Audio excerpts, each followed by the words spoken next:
이전의 말씀을 다시 한번 보시죠. 사레가 아브라함에게 이르되 여호와께서 내 출산을 허락하지 아니하셨으니 원하건대 내 여종에게 들어가라. 내가 혹 그로 말미암아 자녀를 얻을까 하노라 하매 아브라함이 사레의 말을 들으니라 말씀하고 있습니다.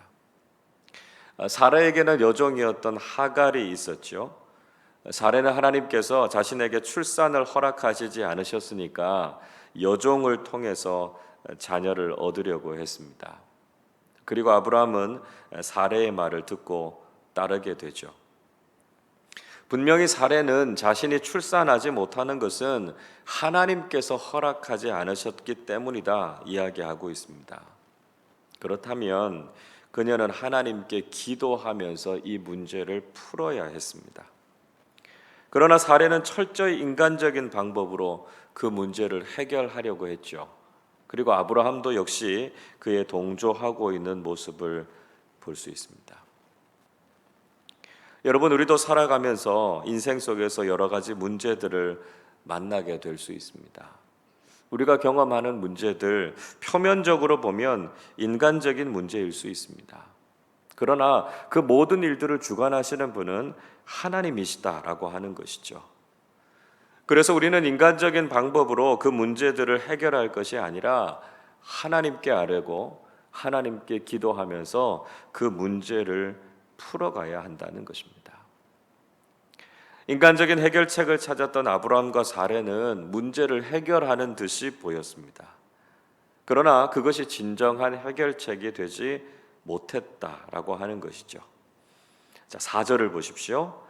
아브라함이 하갈과 동침하였더니 하갈이 임신하매 그가 자기의 임신함을 알고 그의 여주인을 멸시한지라 말씀합니다. 여종인 하갈을 첩으로 주어서 자식을 낳지 못한 그 문제가 풀리는 듯 했습니다. 그러나 정작 하갈이 아이를 갖게 됐을 때 또 다른 문제가 생기게 되죠. 하갈이 자신의 신분을 망각하고 여주인인 사레를 멸시하게 됩니다. 인간적으로 문제를 풀려고 하다가 오히려 더 마음 상하는 일이 생기게 된 것이죠.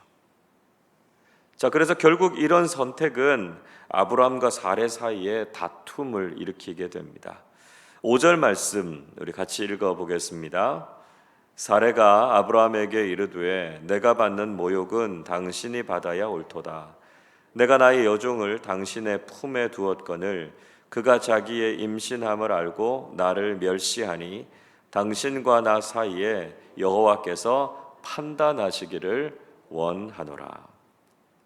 자, 사레는 이런 상황이 된 원인을 아브라함에게 돌리고 있습니다. 아마도 하갈이 임신하게 됐을 때 아브라함이 그 일 때문에 기뻐했겠죠. 그래서 하갈에게 아주 잘 대해 주었던 것처럼 보입니다. 그래서 하갈은 이제는 자신의 여주인도 눈에 들어오지 않을 정도로 교만해지게 된 것이죠. 그러니까 지금 사레가 그렇게 이야기하는 겁니다. 아브라함이 처신을 잘했더라면 하갈이 자신을 이렇게 업신여기는 일이 없을 텐데 그렇게 하지 못한 아브라함의 탓이다. 이렇게 아브라함을 원망하고 있는 것이죠. 그래서 사레는 하나님께서 자신과 아브라함 사이에서 누가 옳은가라고 하는 것을 판단하시기를 원한다. 이렇게 말하고 있습니다. 여러분, 사실 아브라함도 사레도 잘한 건 없는 거죠. 그들이 취했던 방법은 하나님을 의지하는 믿음의 방법이 아니었기 때문입니다. 사레에게 원망을 들은 아브라함은 사레가 좋은 대로 하라 이렇게 말하고 있습니다. 그러나 이런 모습도 믿음의 가장으로서 바람직한 모습은 아닐 것입니다. 가정 안에서 이런 다툼과 문제가 일어나게 됐을 때 잘못된 모습이 있으면 회개해야 되죠. 하나님께 기도하면서 이 문제를 풀어가야 됩니다. 그런데 아브라함은 마치 귀찮다는 듯이 그냥 당신 하고 싶은 대로 해라 이렇게 이야기하고 있는 것이죠. 자, 그 말에 사레는 하갈을 학대했고요. 그것을 견디지 못한 하갈은 결국 도망가 버리고 말았습니다. 자, 이 말씀은 인간적인 해결책이 얼마나 모든 관계와 상황을 어렵게 만들어 가는지를 여실히 보여주고 있습니다. 겉으로 볼 때는 문제가 해결한 것처럼 보였습니다. 그러나 사실 더 많은 문제를 일으키게 된 것이죠. 하갈은 사레를 멸시했습니다. 사레와 아브라함은 서로 다투었고요. 사레는 하갈을 학대했습니다. 우리가 사람의 생각이나 방법을 앞세우다 보면 문제가 해결되기는커녕 오히려 상황을 더 악화시킨다는 것을 기억해야 된다는 것이죠. 그래서 우리는 문제 앞에서 하나님 앞에 기도하고 인간적인 방법이 아니라 하나님의 해결책을, 믿음의 방법을 구하는 사람들이 되어야 한다는 것입니다. 자, 사례의 학대를 피해서 도망가는 하갈에게 하나님의 사자가 나타나죠. 그리고 하갈에게 아주 중요한 질문을 하고 계십니다. 8절 말씀 우리 같이 읽어보겠습니다. 이르되 사레의 여종 하갈아, 내가 어디서 왔으며 어디로 가느냐? 그가 이르되 나는 내 여주인 사레를 피하여 도망하나이다. 여호와의 사자가 하갈에게 두 가지 질문을 하고 있습니다. 하나는 과거에 대한 질문이지요. 내가 어디서 왔느냐 묻고 있습니다. 다른 하나는 미래에 대한 질문입니다. 내가 어디로 가느냐 묻고 있습니다. 하나님께서는 늘 우리의 실존에 대해서 묻고 계시는 거죠. 우리가 어디에서부터 왔고 지금 우리가 어디에 서 있고 우리가 어디로 가고 있는지를 묻고 계십니다.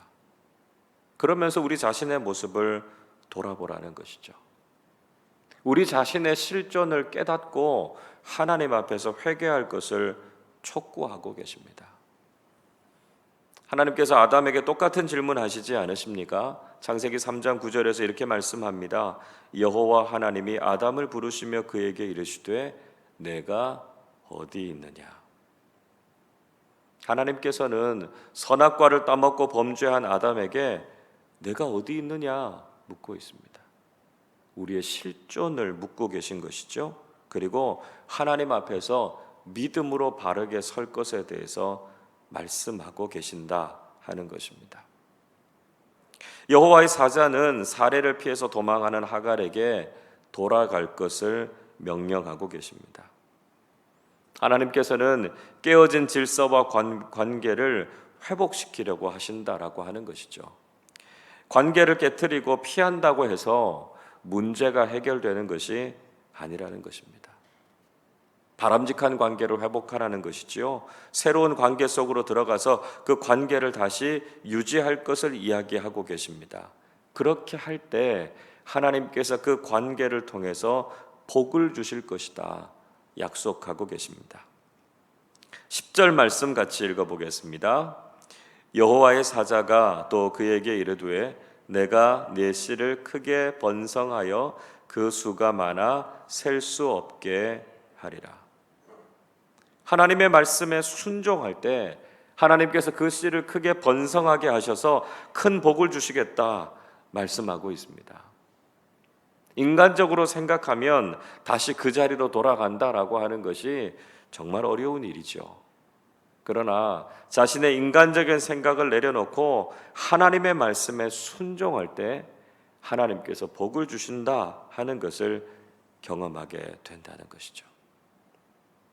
하나님께서는 고통하는 자들의 소리를 들으시고 그들을 살피시는 하나님이 되십니다.